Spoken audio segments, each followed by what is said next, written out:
Good morning, everyone. UP College of Medicine strives to provide leadership and excellence in community-oriented medical education directed to the underserved. And to give a lecture on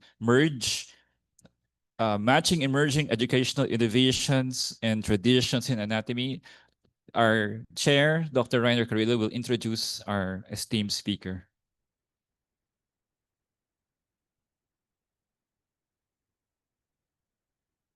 Good morning, everyone. It's my pleasure to be here as we celebrate the 120th anniversary of the UP College of Medicine.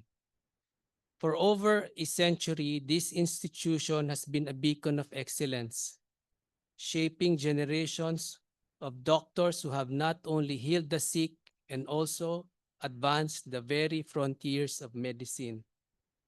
Today, we have the privilege of hearing from a man who embodies the spirit of the UP College of Medicine.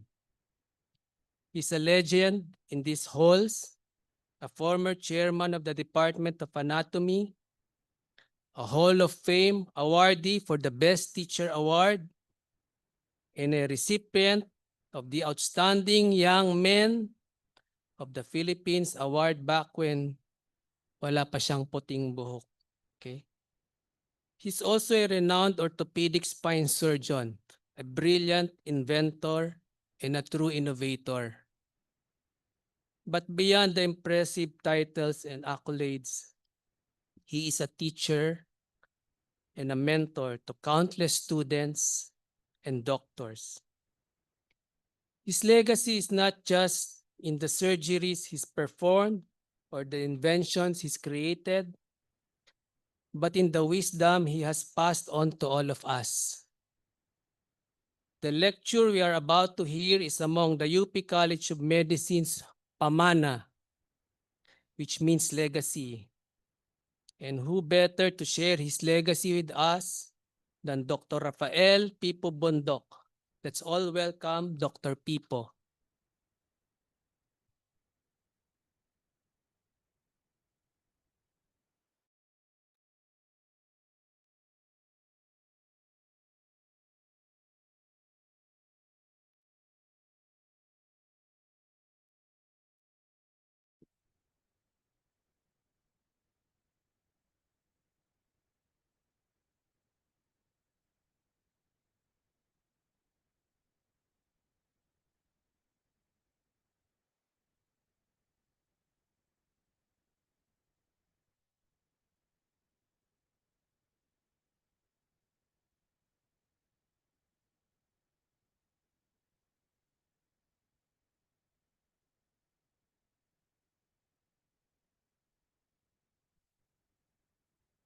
Hello, good morning, class 2030.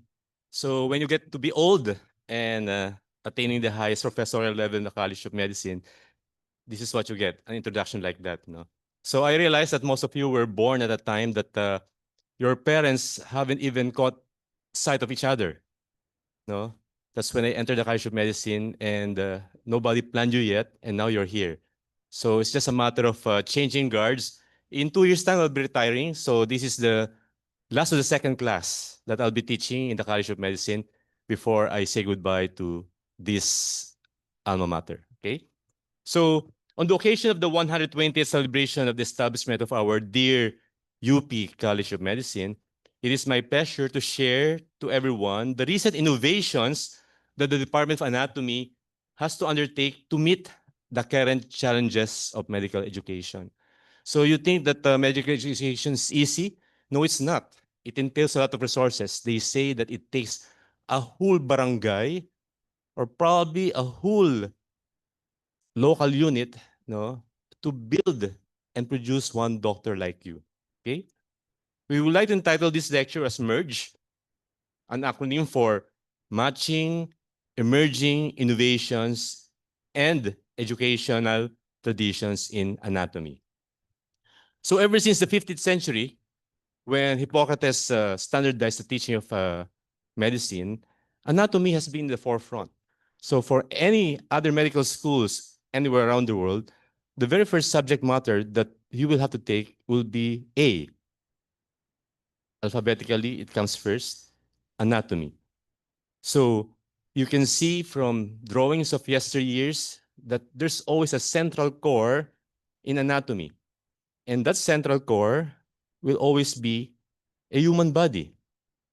Because more than the teachers that were introduced to you right now here, like what Dr. Carrillo said, the number one teacher that you'll have in anatomy will be a human remain. So they say that anatomy is the primary subject of medicine, is the oldest branch of medicine, is the mother of all medical sciences, okay? It's the fundamental of medicine, it's the alpha and the omega of medicine. And in the center, again, let me repeat, is our silent teacher. Our silent teachers or silent mentors will be your core teacher. And you have to realize that when you take up medicine, there will be basic sciences and clinical sciences. And foremost, again, alphabetically, will be A, anatomy. But you have to remember, anatomy is not complete without two small branches that are equally important, histology and embryology. And for any one of you to get to the clinical sciences, you first have to pass the subject matter of anatomy. It entails the most hours that you have in your education, more than anything else, be it basic or clinical. But many clinicians believe that anatomy is archaic. And as you can see, all of the adjectives placed here are starting with A. Is antiquated, is ancient, is atavistic, is anachronistic. Meaning to say that nothing changes, everything stays the same. All you have to do is to memorize these structures and you'll pass anatomy. But why is it that anatomy is a subject that is so important? And again, I have to repeat that anatomy cannot be complete without histology and embryology. These two subjects make anatomy very dynamic. Okay. In fact, John Francois Fernel, credited for having coined two very important words, physiology and pathology, coined by Fernel, adamantly and categorically stated that anatomy is to physiology as geography is to history. You will never learn history without knowing geography, and for that matter, you cannot go forward to the other medical sciences or clinical sciences without first knowing anatomy. So this will be your life course. As medical students from LU3 to LU5, okay, or 6, you now have your chance to become an intern, so LU7. And then you have a choice to go directly to become a clinician. Okay? But most of you will specialize, you'll go to residency, and residency sometimes is not enough for you to become a clinician. You'll go to fellowship. And after going to fellowship, you'll go to a subspecialty, to subspecialize. And once you have done that, either as a resident, a fellow, or as a subspecialist, you become a clinician. And as a clinician, you still have to be a generalist because of our current tendency towards universal healthcare. And you have to be a specialist because sometimes you have to center on certain disease organs for you to be able to cure our patients. Okay? And you have to remember, being a medical student up to becoming a super specialist, there's one very important thing that you have to remember. You will be lifelong learners. Okay? So there are departments who come to the anatomy department to request for the utilization of our silent teachers, namely anesthesiology, dermatology, dentistry, neurosurgery. But mind you, amongst these many clinical departments, there are 3 subject matters that are not even cutting departments: anesthesiology, dermatology, and rehabilitation medicine. And as you can see here, this is the distribution of the subject matters or the clinical departments to go to our department requesting for rotation again in anatomy to learn their trade. And as you can see, anesthesiology is number 1. Bakit kaya number 1 anesthesiology? And now, it's very easy to understand why orthopedics and otorhinolaryngology come to us because they are very detailed surgical specialties, like for example, neurosurgery. And here you can see the reason why they go to us.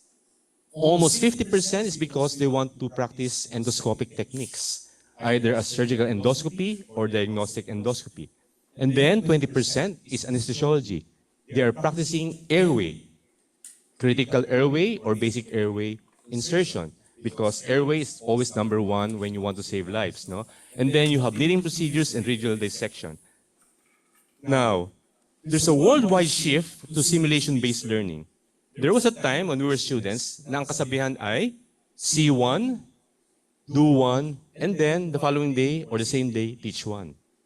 And we always believed that principle for a very, very long time until simulation-based education came in, wherein the better solution is to see one, simulate another one, simulate another one, simulate another one, and probably another one before doing one. And the only way by which you can do this would be a laboratory you will find in Calderon Hall if you are a UPCM graduate, and that is the Department of Anatomy. Particularly in your generation where traditional open surgeries are almost superseded by minimally open surgeries, where procedures need to be simulated several times over before you perform it on live patients. And more so because our customary intuitive dissecting instruments have transformed significantly into shapes and forms whereby we have to remaster their handling to maximize its ergonomic utilization.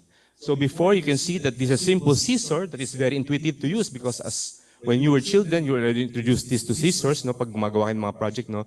But now, it has transformed into something like this that you're going to use on human beings because of endoscopic procedures.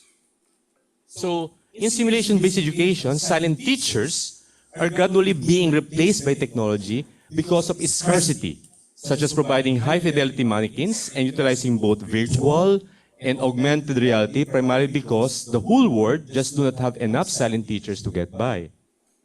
High-fidelity mannequins, of course, have their significant benefits, particularly in simulating situational clinical situations or conditions, and or practice surgery on digital surgical simulations, especially for hard-to-perform minimally invasive endoscopic procedures to improve eye-to-hand coordination. So because of the inability of cadavers, no, they have created these anatomical models, digital, so that you can practice it in a confined room where you are relaxed and without any tension on the patients. Okay.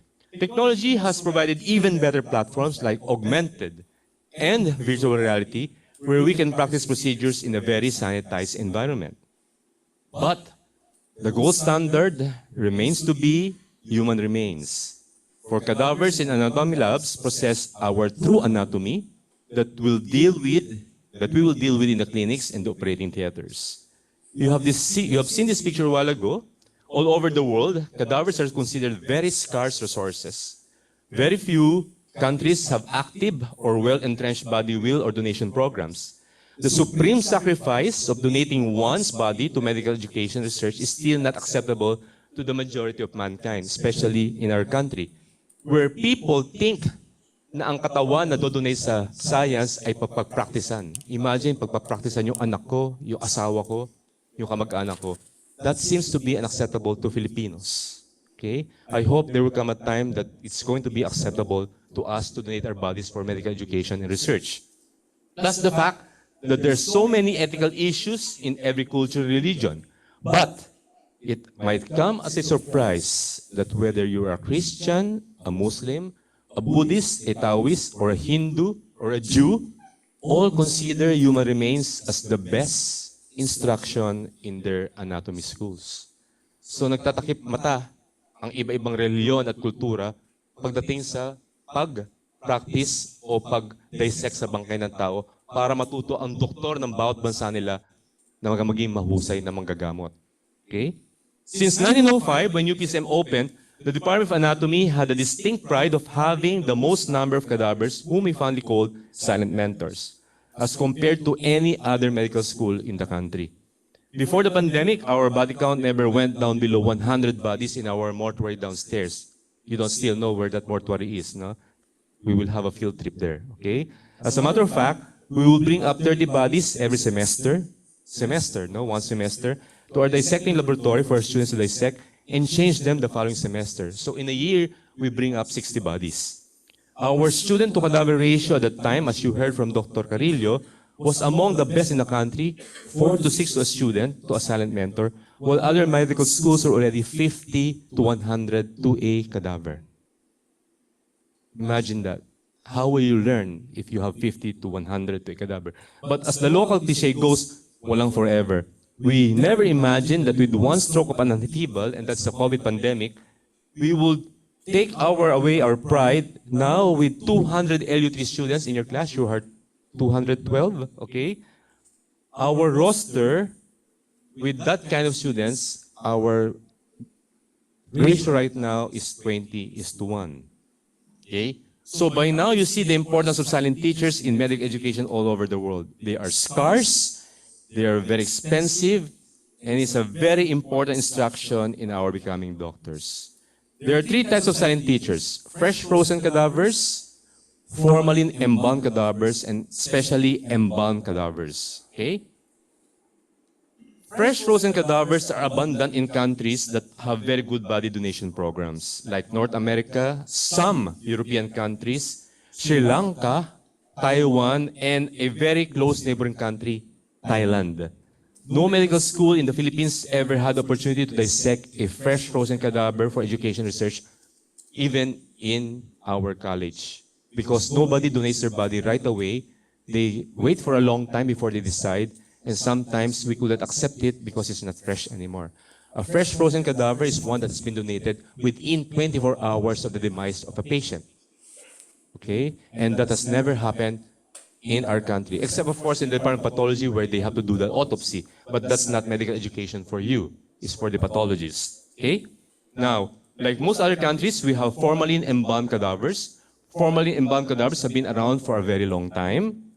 They are the gold standard of most medical schools all over the world, but the tissues in the joints are stiff, and they have lost a lot of elasticity because of formalin.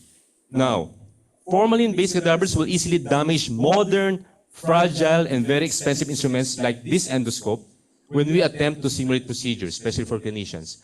And this will be the future instrument that we will be using. Okay? All of you will be endoscopic babies in the future. None of you might be doing open surgeries anymore. That is something that you have to believe. Okay? Gone were the days when clinicians practice on cadavers for open dissections, looking for no man's land, because we perform open surgeries most of the time during my time. But like what I told you, you now belong to a generation where most procedures will be done minimally invasive, where fine endoscopes enter the body, as well as fine instruments are inserted through peepholes in the body to treat our patients of their ailments. Thus, in 2016, the department embarked in adopting one of its very recent innovations. In 2016, we decided to adopt a new embalming technique that would answer many requests of clinical departments to provide clinicians silent teachers suitable for clinical simulation. Now, we are not merely serving LU3 students in the Department of Anatomy. We have to cater to clinician learners, residents, fellows, consultants, specialists, and even super specialists wanting to practice their trade before they do it on their live patients. So we needed to adopt the teal soft embalming technique in 2016 because of an increasing demand of wet simulation courses. What is a teal cadaver? Teal embalming was invented by Professor Teal of the Institute of Microscopic and Clinical Anatomy in Graz University in Austria. Okay? Through literature review, because he had his patent and they didn't want to divulge it, because it's only in Austria where people go to practice on soft cadavers, okay? We decided to go over literature and try to make our own. And in 2016, and another 3 years, 2019, we were able to successfully produce our own soft cadavers. Okay? So the cadaver on your left is a formalin embalmed cadaver, and the one on the right is a teal embalmed cadaver. Here you already see the difference. Formalin embalming discolors the skin and appears to be dry and petrified, parang kahoy. And the teal embalm, on the other hand, has a natural appearance and leaves the normal volume of the soft tissue. May laman siya. The biggest difference is when you mobilize these limbs. Here you see the gross movement of the shoulder and the elbows of a very stiff formalin embalmed cadaver and that of a soft teal cadaver. The same goes for the smaller joints of the wrist and the fingers, whose where you see that the likeness of a live patient when you move it. These cadavers are a lot better than fresh frozen ones because they can be preserved for at least 4 years. So yung fresh frozen cadaver, pagka-dissect mo, you have to bury it within 6 weeks. Masyado magastos. And that's what they have in Thailand. Especially in University of Chiang Mai, when we visited there, wow, sabi ko, tangay na. In their mortuary, they have 420 bodies, no? Last December, when I visited there, no? For dissection. All fresh frozen. Okay? Tayo nga, right now in our mortuary, we have 38 bodies. Imagine that? Okay. So you see that with this still soft cadaver, we can preserve it for 4 years and use it several times for our clinicians. Okay. After 3 years of persistent iterations with our chemistry, by 2019, we were now allowing clinicians to go to our laboratories, no, for our soft cadavers so that they can simulate. And here are the different activities that you have seen, no, in our web page, no. These are clinicians trying to practice their trade on our soft cadavers, trying to perfect their technique, trying to learn new techniques, no, so that before they do it on their patients, they're already well familiar with the instruments, with the scopes that they're using. All of this simply translates to one thing: patient safety. I wouldn't want any one of you to practice on me directly the first time around. I would like a doctor who have gone to our laboratory and practiced several times before they do it on me. Agree? Okay. So here you see different specialists, super specialists, residents and fellows trying to practice their wear before they do it on their live patients in the clinics, in the outpatient department, and in the operating rooms. And then in 2020, the world order was disrupted by a new virus. Everything came to a halt. Cremation became a necessity. By 2022, when we opened our labs again for LUT students, that was class 2026, okay, UPCM was faced with a problem we never had since it opened in 1905. Our body count in our college mortuary was at its lowest number. Pre-pandemic, we have a comfortable number of over 100 bodies year-round. Okay? We were even supplying other medical schools. Now, we do not have enough even for our own students like you. Plus, another dilemma. A landmark legislation, RA 11509, otherwise known as the Dr. Parasabayan Act, was formulated as a bill in May of 2020 at the height of the pandemic, when the government realized that we have very few soldiers to meet a demand like what we had during the pandemic. And this bill became a Republic Act, the fastest ever recorded in our history to become a Republic Act in December of 2020, just months after the bill was written. Okay? Because the government realized that another pandemic will totally annihilate the Philippine population. From 47 medical schools in 2019, now we have 78 medical schools that are already operational and more are going to open. Okay? And all of these new schools are scrambling to get hold of the very scarce resources, the silent teachers.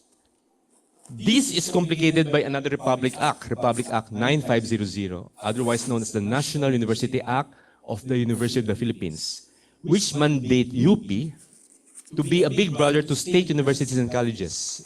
The word SUCS, naririnig niyo, di ba, SUCS, State University Colleges, no? There are now 21 new state medical university and colleges in the country where the return service is 5 to 6 years. Kaya huwag kayo magreklamo if your return service is just 3 years. Because if you become a student to a SUC, your return service is 6 years. 6 years, okay? And all of them are sending letters to the desk of Dr. Carillo requesting for a cadaver. 1 or 2 lang daw. But what can we give when we do not have anything to give anymore? And we cannot perform our duty as mandated to be big brothers of the SUCs. Clearly, in 2022, we started to see flashing red signs. The UPCM and the department has to act fast. Okay? Or shall we look at necessity as the mother of all inventions? I guess it would be better to look at it this way: that we should act fast to be able to counter this problem. Thus, in 2022, the department came up with Project Likha, or creation, as a matter of survival to adapt the exigency of the times. Likha is an acronym, as you will find out later, which was conceptualized in September of 2022, while we were still reeling from the long tail end of the COVID pandemic. So, LICHA is an acronym for Learning Innovations for Knowledge in Health Applications. We believe that our silent teachers can no longer be exposed to the atmosphere like the way it was for over 100 years, just over tables like this, okay? Even if we covered them, they easily dry up, and with our tropical climate, they easily get fungal infestation. We now realize that we have been so wanton over the years in the use of our cadavers that merely placing them on tables like this with the body exposed, no, will easily deplete our numbers, especially now that we don't have any. Now there's an exigency of preserving the bodies for at least 2 years before we change them, every semester. So now we have to preserve them longer. Most medical schools all over the world have adopted immersion beds in 1990 because they suffer from the glut of human remains. Mayabang ang UPCM. 1990, lahat sila nag-convert sa immersion tables. Ang UPCM, sabi namin, immersion tables, hindi namin kailangan yan. We have so many bodies. Nag-change nga kami every semester eh. 30, tapos living namin, okay? These beds will contain silent mentors, deep in preservative solutions, and brought up in time of dissection and studies. It was meant to preserve bodies for a longer period of times. We disregarded this option because we have the numbers. On another note, these immersion tables are very expensive even in the 1990s, okay? Nowadays, they cost something like 1.6 million to 850,000 pesos the cheapest. Made in India, not in China. And we need 20 of these or 10 of these. Do the math. If we buy 10 of these, that's already going to be 8 million. And it's not very easy to get that kind of money in a government setup like this. Okay? So the first project was to design our own immersion tables. We have the catalogs of all those. We have seen all of those. We wanted to design something that is particularly favorable to our needs, to our specific needs in the UP College of Medicine. So, our very own dissect table was the first baby of LICHA. And this is our dissect table.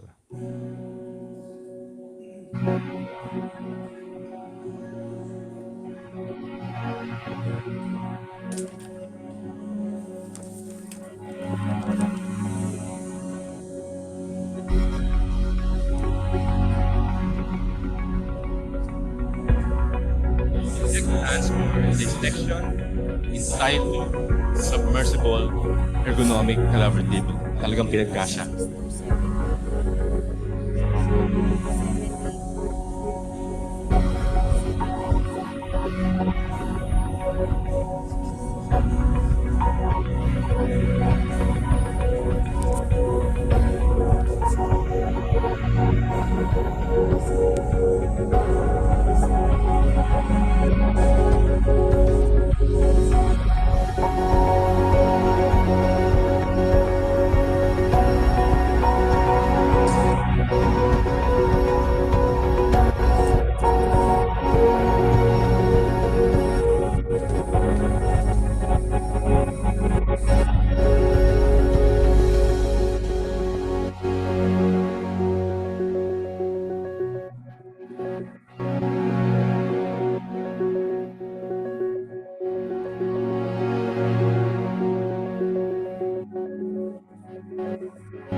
So our dissect table has been submitted to the UME Manila Patents Office, and the last word I had last week after 3 years of waiting is that we are going to be finally given our Philippine patent by IPOFIL. Okay. So what patents did we get? It's the first sliding lead cover compared to all commercial models. The rest are opening up like this. So heavy precipitation over here, pag ganun mo dito, di ba, tutulong sa sahig, madudumihan yung gown ng mga estudyante, okay? It's the first of such a cover that can be converted into a study table, as you have seen, okay? And it's not rocket science, but speaking of rocket science, it's the first motorized drive design in the world that makes submersing and elevating the bodies very efficient, especially for our technicians. Pagod na sila, so pipindutin lang nila.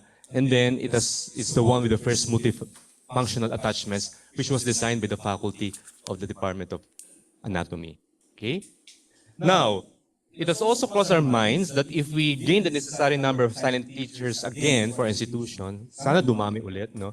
We might as well solve another nagging problem we had for a very long time. But the very construction is never simple for us faculty members and preceptors, no? Space is always a luxury, and when you can only teach a very few students, no? And most of them are looking over your shoulders. So blessed are the tall and the big ones, Nepo babies, okay, who are big. They can look over your shoulder, pero most of us are cute and petite. Like me, I'm small. 90% of us patients are cute and linearly challenged, okay? We always wanted, we always wanted a camera system to project what we are dissecting, instructing like this, okay? Na nakapatong na ganun at mapoproject namin sa mga monitors, okay? It doesn't help that medical and surgical video systems are aplenty and commercially available, but they command a very hefty price. Oras na naging audiovisual yan, mahal na kaagad yan. They're usually complicated, and if they are not ceiling mount, they occupy such a very large footprint because they have a tripod. They are not as mobile or transportable as much as we want them to be. We know what we wanted. In anatomy, we wanted something compact, something light, something simple, one that is versatile, remotely controlled, transportable, with a small footprint. Dahil ang dami nyo, sexy ka kayo sa laboratory, tapos meron ka pang tripod, magkakatalisudan, no? And that is low cost, no?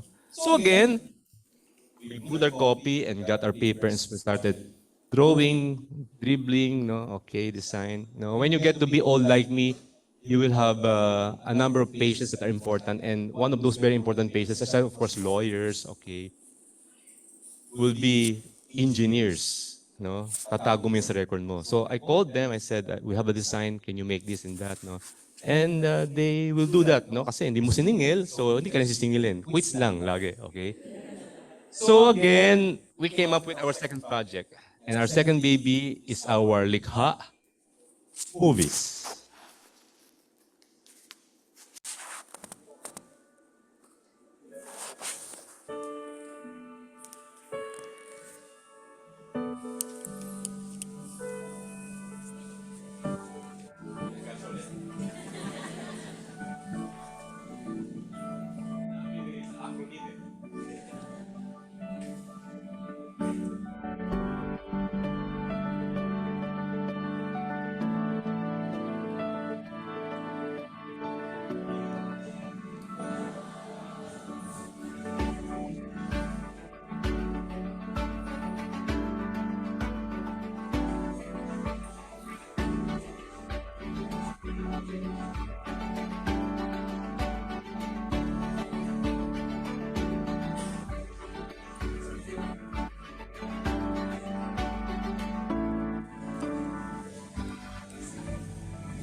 So Likha movies now allow us to be able to do demonstration dissections to a very large number of learners where they can see close up anatomical structures in big monitors in our laboratory. But then we still lack cadavers to cater to 212 LU3 students. So we need supplementary instructions that should be given to UP LU3 students, no, for high fidelity anatomy. And the long time dream of UPCM to have plastinated specimen became a necessity. Last night, I asked your liaison officer to send you the video of plastination so that you will understand what a plastinated specimen is. It's not simple, it's very, very expensive. Okay? So a plastinated specimen is a nice structure, very delicate anatomy. It's dry and sterile. It's a perpetual mummification, but it has delicate and very fine fragile structures. Okay? And it can attract fungus and gets damaged. And of course, it is very, very expensive. How to protect and preserve yet maximize the instructional function is a very big problem for us, and it needs a very big investment because the plastinated materials that you'll have, no, were donated by our alumni, 10%, and the other 90% came from our government. Now, I was just thinking with all of these controversies about flood control, we will have probably this whole room filled with plastinated materials for you to learn, no? But at that time, the government gave us 39 million for your education, okay? So from May 2024 to April 2025, we did meticulous planning, design, and fabrication of interactive encasement so that these plastinated materials you will benefit from will be benefited by generations of students in the future. Masisira kasi kaagad eh, no? Like for example, this upper extremity. If we allow our students to study this way on the table, it will get dirty. The very fine structures will be destroyed. Talagang hindi ba iwasan ito ituro, no? At hawakan at lagyan ng ballpen. Magkakaroon ng tigdas, puno-puno ng pencil mark. So we encase it in a cage like this, whereby you can still rotate it and study it very well. And we bought about 100 pieces of laser pointers from Lazada and Shopee. Ubos. You won't be able to buy that right now, so that we will lay on the table. Bili tayo battery, no? Wala ng battery. Okay? Para maturong ganun ng mga estudyante when you study your musculoskeletal system. Okay? And then, we have to modify some of the tissues that were brought to us. Like for example, the spinal cord, which is straight.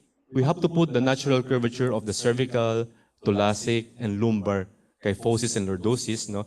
For us to be able to present to you this way, para mas maganda and protected again. Okay?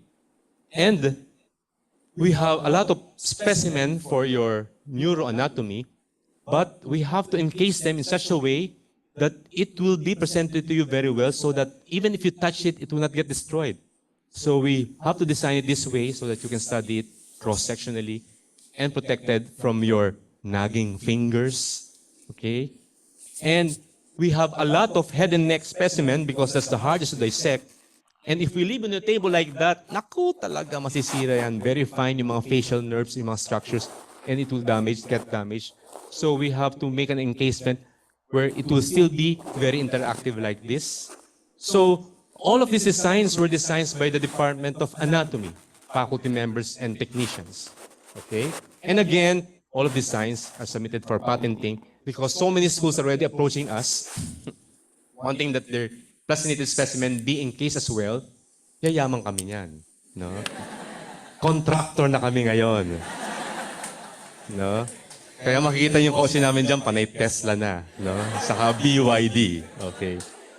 We believe that with these encasements, it will help our students to be able to maximize the use of our plastinated specimen and yet protect them very well. So dear students, no, please remember, they're very delicate. They are not just for you, but for generations of students to come from class 2030 to class 2040 to class 2050 because they are perpetually mummified. And please take off this specimen, okay? Now, then we began thinking down the line of augmented reality and artificial intelligence.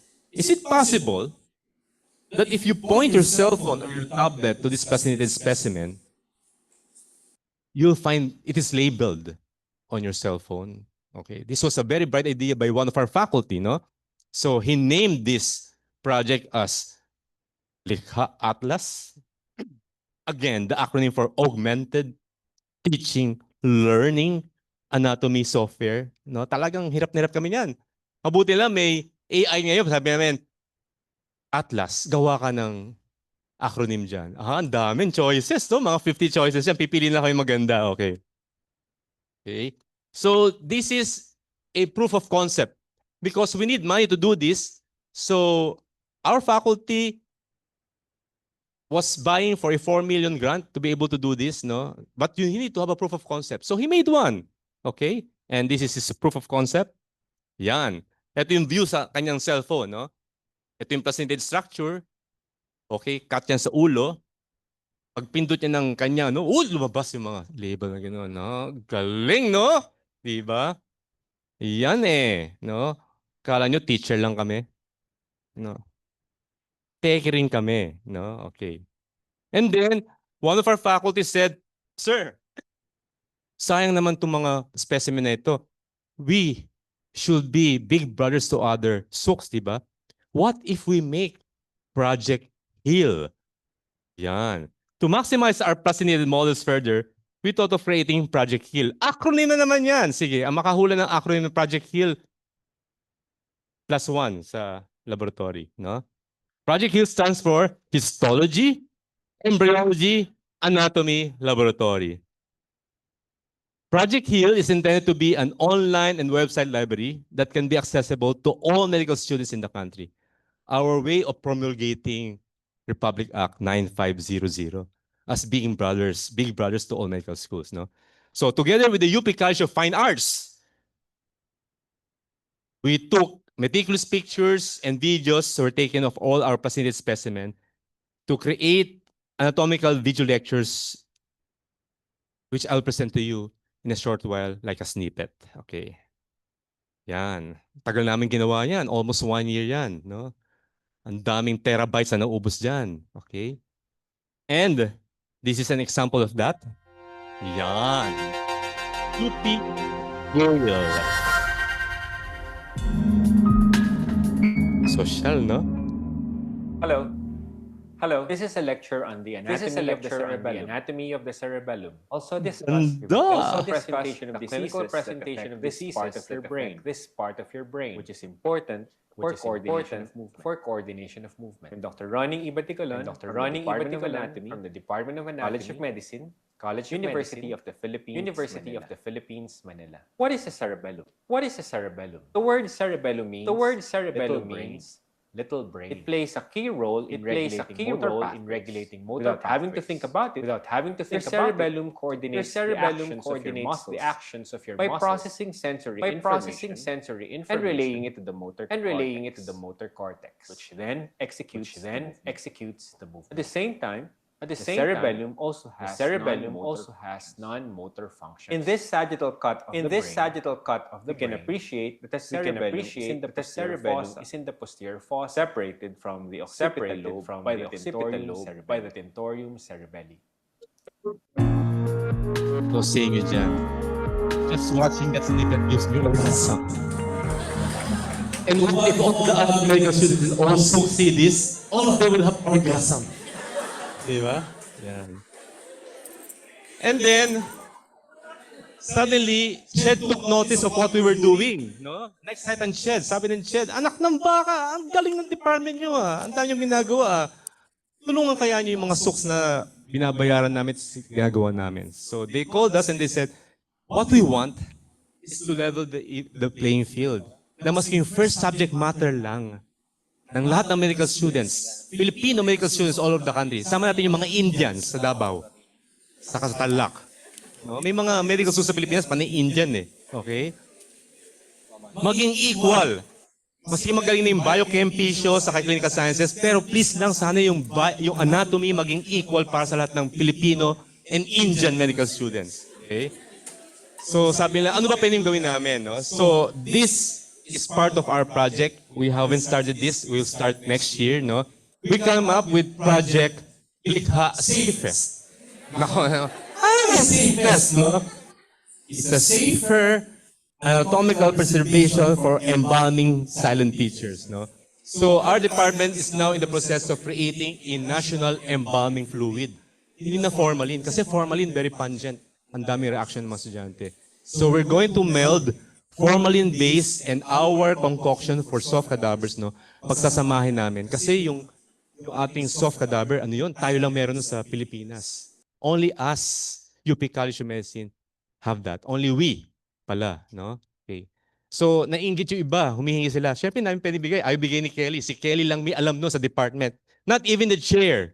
And for you to get to this computer, triple ang password doon. Lahat acronym. No? Pag nakuha niyo yung acronym orgasm, ayos na, makakapasok kayo doon. Okay?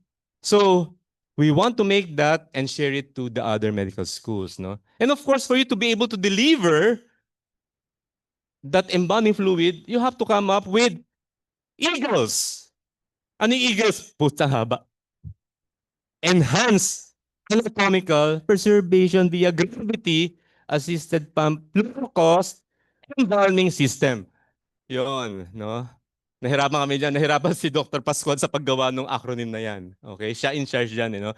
So, there are many ways of delivering the embalming fluid to the body, no? We want to have a very new system. Again, invented by our technicians and our faculty. Okay? So, Project Liha is the source of pride of the Department of Anatomy.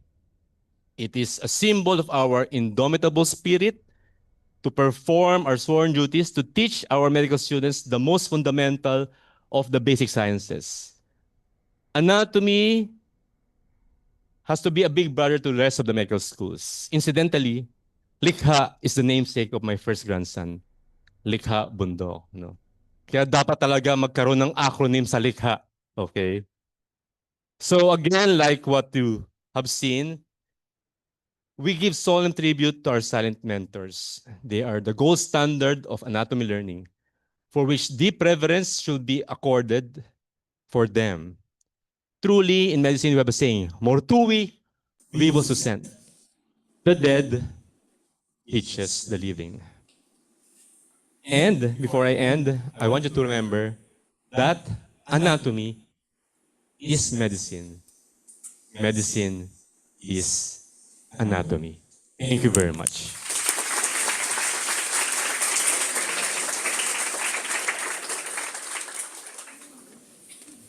So thank you very much. By the way, I'm Dr. Pascual. I forgot to introduce myself. So we have time for 4 questions, one from each quadrant of the room. Okay. So who would like to ask the first question?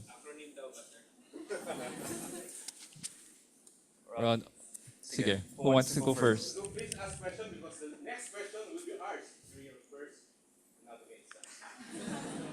The exam of Dr. Rubio, Dr. Cosentino, and my exam. So kumati na kayo. Magkano na kayo?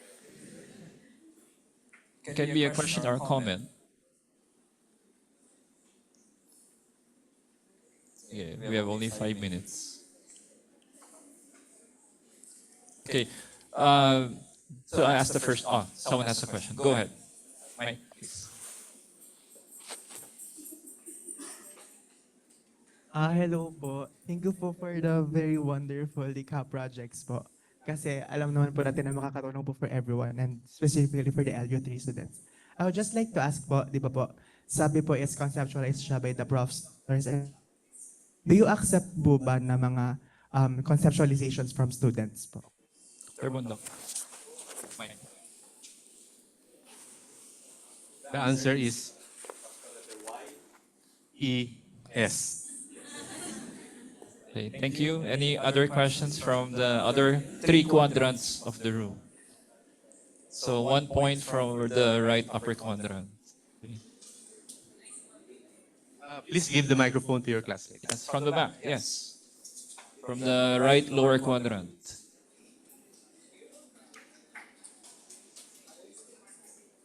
Good morning, professors. It was really nice to hear of the projects. I guess I'm just curious po if the atlas is being deployed already and if any of us might have access to the lectures that the department has prepared. Yan lang po. The us is still a work in progress because the 4 million grant was only received a few months ago, 2 months ago. Actually, just 6 weeks ago. Okay? So, magiging full blast na yan. Hopefully, may magawa by the end of the semester. But I don't think it will benefit you right now. Okay? Now, the Hill project is almost finished. It's a project undertaken by Dr. Ron Baticolon. That's why I use him as an example to give credit to his hard work. Ron, some of them might be able to use it. Most probably, sir, will probably be launched mid-first semester. So probably by second semester, you'll have it available to lahat. But definitely by the time you take the course, you can review them again. So the idea is that, it's really essential anatomy. So it's not everything, but it will guide you to the most important, clinically relevant topics that you should know. So it will not be enough to pass your exams, but it will help you. I think the idea is that to give you an idea what are the most important topics. But the images and the videos will already be made available to you by the faculty. So you can already use them for studying already. Okay, thank you. Anyone else from that quadrant? Yes. You're free to share about these things. So all the innovations in anatomy, you're free to kapag we will be happy for you to tell everyone that we have these resources. Especially when UP Heal comes out, our vision is that it becomes like a go-to anatomy resource for people everywhere in the country. Okay, thank you, Dr. Batitaran. So like the line, UP Heal for all. No? Okay, so anyone else from the other quadrants of the room? Yes. The microphone to your classmate. So sa UP, di tayo swapang, no? We share everything except the formula that is in the computer of Kelly. Hello po. Thank you so much for the invention. Actually, my question po is, do you have any initiatives po ba with regards to like training then yung other SUCs regarding this Lika projects po or may mga opportunities po ba for other SUCs na malaman nila or may-use na for education? Yun lang. All of the SUCs go to UP College of Medicine for benchmarking. No? We have prepared a program for them for all the basic sciences to go. But of course, you have to realize the very, very first laboratory that you have to create if you're going to create a new medical school is an anatomy laboratory. The very, very first subject that you have to teach is anatomy. The very, very first faculty that you have to recruit will be those willing to teach anatomy. That's not easy. That's very hard. A lot of doctors don't want to teach. Now, being UP medical students, there's one thing that we have to instill to you. All of you will have to be teachers. We will force you to become teachers. Because we should be teachers. Not just to our patients, but as well to younger doctors and the generations to come. We should all be teachers. Remember that. Thank you, Dr. Brenda. So we have room for one last question from the final quadrant here, the left upper quadrant of the room. There's a question over here. Sorry. I'd like to ask lang po, what are the other gaps that you would wish or aspire to have more inventions or innovations for right now? Since there was like a declining number of cadavers before and you created Likha movie. So what are the other gaps po na you would want to have more innovations for? The one who will be able to think about that will be the customers. And who are the customers of medical schools? You guys. So if there's something that comes into your mind, an idea or whatever, tell us. Sit down and try to invent or innovate something for the benefit of future medical students. It's very hard to become a doctor. Bubunuin mo muna itong department na ito. And like what I told you, all of you are with laudes, cum laudes, and like that, okay? Si Dr. Kenny Seng, siya lang yung, tatlo lang silang magna cum laude noon. No? Si Dr. Alip, tatlo lang silang cum laude sa class. Diba? They graduated at a time when cum laudes were rare and magna cum laudes were very rare as well, okay? Well, this is the new normal, okay? So, we want you to help us with your thoughts. We'll sit down and come up with some. Okay? Necessity. We try to fill up.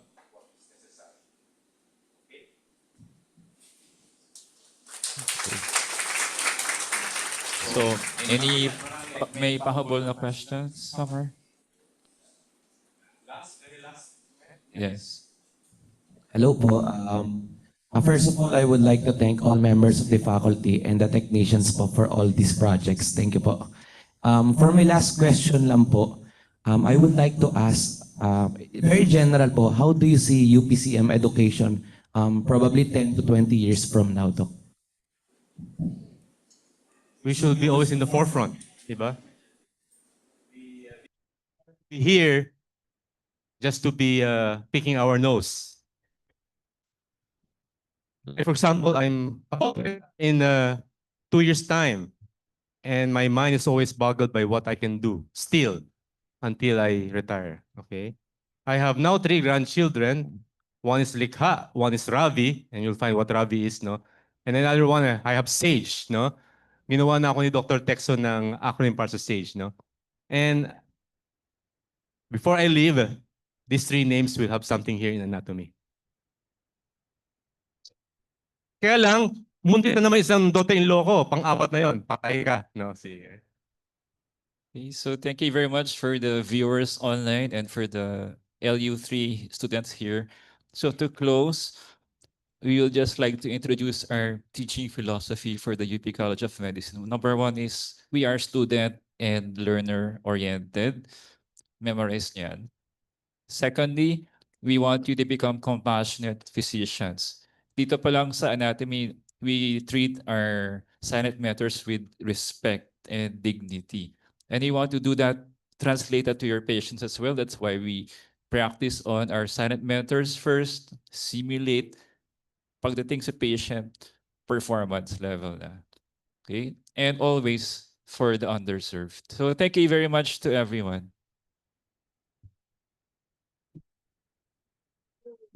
So there will be an evaluation form for the people online. We will flash the Google form and we would like to present this certificate of appreciation to our esteemed speaker. It reads, the Department of Anatomy, College of Medicine, University of the Philippines, Manila presents this certificate of appreciation to Rafael C. Bundok, MD, for sharing his knowledge and expertise for delivering the UPCM webinar series entitled Merge, Matching Emerging Educational Innovations of and Tradition in Anatomy, held this day, 4th day of September 2025 at the Buenafe Hall and Calderon Hall, College of Medicine, UP, University of the Philippines, Manila.